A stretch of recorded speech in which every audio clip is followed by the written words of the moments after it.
इसलिए लेती हूँ, या तो तुम मुझ पर ट्रस्ट करो या मुझे घर भेज दो, लेकिन मैं अपने हाथ साफ रखती हूँ। मुझे ये अच्छे से पता है कि ग्रैंट कितने अच्छी तरह से मैनिपुलेट कर सकता है। लग रहा है शायद उसने एबी को अपनी तरफ कर लिया है। मुझे लगता है मैं शुरू से एक टीम प्लेयर रही हूँ, मगर एशली ने कभी मेरे बारे में सोचा ही नहीं। जिमी के पास बहुत सारी ट्रिक्स हैं, तो सच कहूँ तो कल स्टेज पर कुछ भी हो सकता है। Day 25, क्या हाल है? हे, हाय। तुम लोग शांत हो? कुछ कहना नहीं है? उल्टी जैसा लग रहा है, मैं बस नर्वस हूँ। ग्रैंट बडी, कैसे हो तुम? ये तुम्हारी जिंदगी के सबसे मुश्किल मोमेंट्स में से एक होगा। आखिर तुम फैसला कैसे लोगे? ये आसान नहीं है। मैं यहाँ किसी को हर्ट करने नहीं आया था। मैं बस ये देख रहा हूँ कि कैंप में लोग कैसे बिहेव कर रहे हैं, एक दूसरे को कैसे ट्रीट कर रहे हैं, एटीट्यूड वगैरह। एटीट्यूड? Oh boy, Ashley.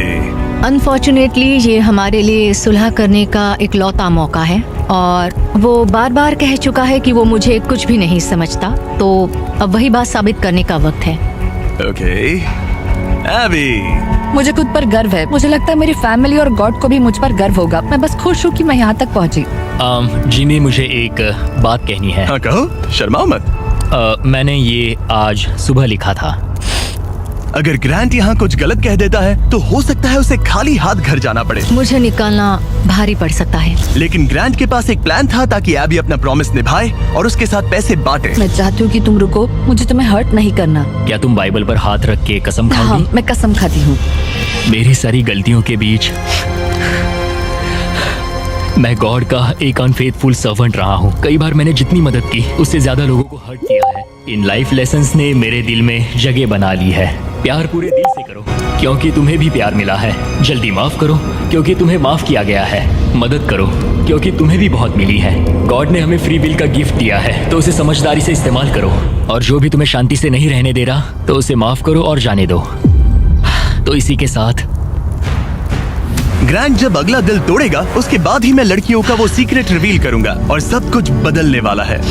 मेरा दिल तोड़ने की तुम्हें आदत हो गई होगी। एशली, उम्मीद है तुम्हें गॉड संभाले, उम्मीद है तुम्हें शांति मिले। मैं तुम्हें माफ करता हूँ और खुद को भी माफ करता हूँ। मुझे लगता है तुम्हें दूसरों से ज्यादा मुझ पर भरोसा करना चाहिए। मैं यहाँ सच में पैसों के लिए नहीं आई थी। ये हमारे लिए एक मौका था सुलह करने का। मुझे भी सुलह करनी है, लेकिन मुझे अपनी बात पर टिकना होगा। मैं चाहती हूँ वो मुझे चुने।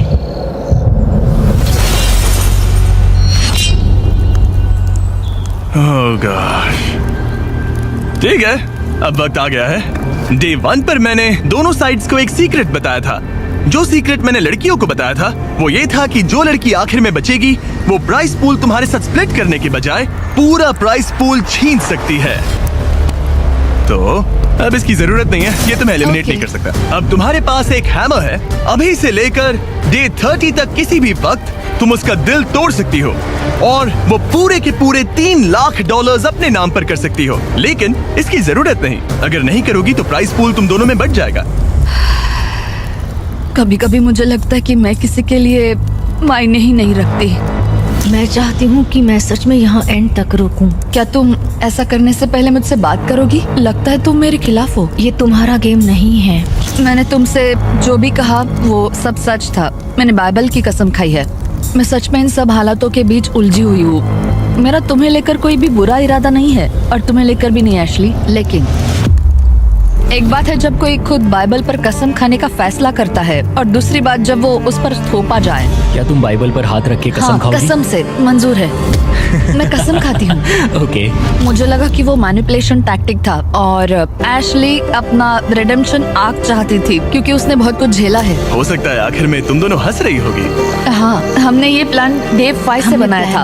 एशली, मैं उसे जीतने नहीं दूंगी, मैं प्रॉमिस करती हूँ। तुमने कहा था हमें पहले अपने बारे में सोचना चाहिए, ना कि दूसरे के बारे में। एबी, खुद पर फोकस करो। तुम ये डिजर्व करती हो और तुमने इसमें अपना हिस्सा निभाया है। मुझे पता है कि गॉड ने मुझे माफ किया है। वो मेरा दिल जानते हैं। तो पॉइंट ये है कि मैं खुद को पहले रखूंगी और जैसा तुमने कहा हमें अपने आप को सबसे आगे रखना चाहिए। और ये पार्ट एशली के लिए है।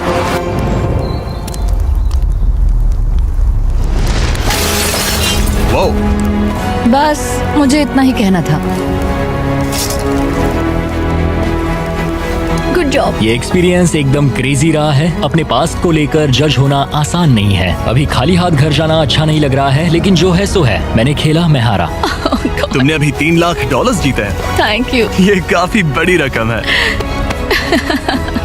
तो कैसा लग रहा है? मुझे बहुत खुशी हो तुम रही ये है। पैसे किस पर खर्च करोगी? एनिमल रेस्क्यू पर और Okay. फिर अपनी नीस और नेफ्यू पर। मेरा नेफ्यू कॉलिंस तुम्हारा सबसे बड़ा फैन है। कॉलिंस, वीडियो देखने के लिए थैंक्स। और अगर अब तक नहीं किया तो सब्सक्राइब करो। हम रैंडम सब्सक्राइबर्स को अक्सर फ्री आईफोन्स देते